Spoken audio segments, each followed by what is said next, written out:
Buenas gente, si estás en este video probablemente te llegó algo como esto y si no igual creo que te va a ser de mucha ayuda este video porque no veo que se hable mucho sobre el tema, así que sin más dilación empecemos. Antes de decir cómo proceder, es importante que dé una explicación sobre el funcionamiento que hay detrás. De esa forma vas a saber a qué te estás enfrentando y por qué suceden estas cosas. En principio los comerciantes compramos y vendemos USDT en el P2P de Binance como siempre, pero al momento de vender nosotros recibimos una transferencia de X persona y ahí es donde está el riesgo, porque hay una baja probabilidad de que ese dinero sea de algún ilícito.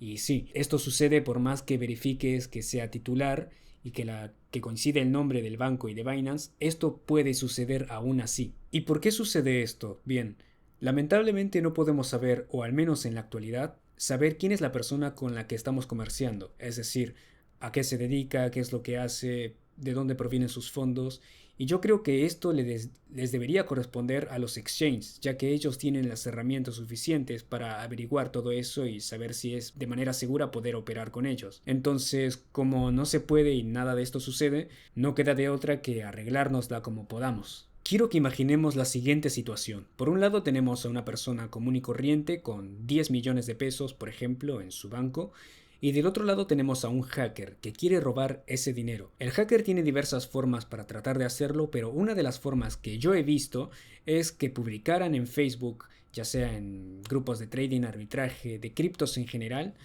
es que compran cuentas de Binance y pagan hasta $1000. Personas que desconozcan del tema, que no saben nada de criptos ni de Binance, aceptaría sin problemas porque piensan que venden algo que no van a usar y ganan algo de dinero. Pero vender la cuenta de Binance es algo demasiado peligroso porque incluso hasta a ellos les afecta si hay alguna causa judicial. ¿Y por qué el hacker compraría una cuenta de Binance? Bueno, si el hacker ya tiene acceso a la cuenta de Binance, de la misma forma podría tener acceso a la cuenta bancaria.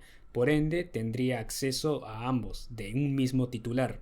Entonces, la verificación de nombres de banco y Binance no te serviría de nada. Volvamos a la situación inicial. Luego de que el hacker comprara unas 5 cuentas, comienza su ataque. Al hackear a esa persona, esos 10 millones de pesos que estaban en su cuenta se transfieren a las 5 cuentas compradas del hacker. Y posteriormente, esas 5 cuentas van al P2P de Binance y eligen a un comerciante, no sé si al azar o al más barato, pero lamentablemente al que elijan es el que van a manchar en una causa judicial. Después de que las 5 cuentas compraran USDT en el P2P de Binance, lo más probable es que se transfieran a una wallet que el propio hacker proporcione, y como es una transferencia en la blockchain se hace irrastreable para el gobierno, o al menos el gobierno argentino. Creo que han ido mejorando en los últimos tiempos, pero aún así les falta mucho que aprender. De esa manera es como el hacker no deja huellas y el único dato visible que queda son los tuyos, porque en la transferencia aparece tu quit y tu nombre, y a quién van a denunciar, a esa persona, porque de la persona estafada pasó ese dinero a las cuentas compradas y de las cuentas compradas pasó a tus manos, al comerciante del P2P.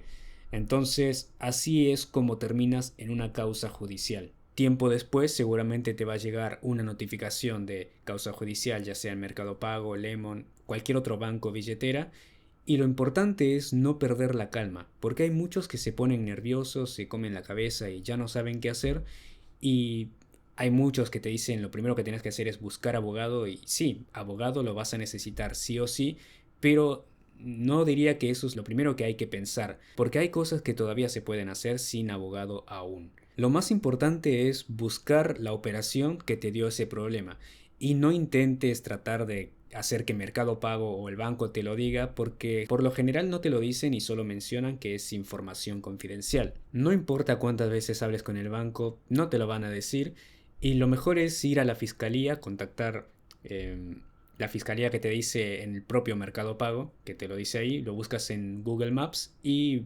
contactas el teléfono, preguntas por el número de expediente y ahí te van a dar la información necesaria para tratar de buscar esa operación, ya sea el nombre, un quill o algo que te sirva para tratar de identificar en tus resúmenes del banco. Segundo y muy importante es tener toda la parte contable al día, así que tenés que asegurarte de actualizar la certificación contable, tener el impuesto cedular, Si pagas impuestos, mucho mejor todavía, es decir, si ya pagaste y tienes el comprobante, y al menos de esa forma minimizas al máximo los posibles riesgos de que te congelen cuentas o algo más, o en el peor de los casos allanamiento, aunque esas situaciones se dieron muy pocas veces, así que no creo que suceda. Si aún así no conseguís nada de eso, entonces ahí sí tienes que buscar un abogado. El abogado lo que va a hacer es buscar toda la información necesaria para que puedas buscar esa operación y presentarlo. Lo único que sí, no te dejes intimidar por un abogado, ya que a algunos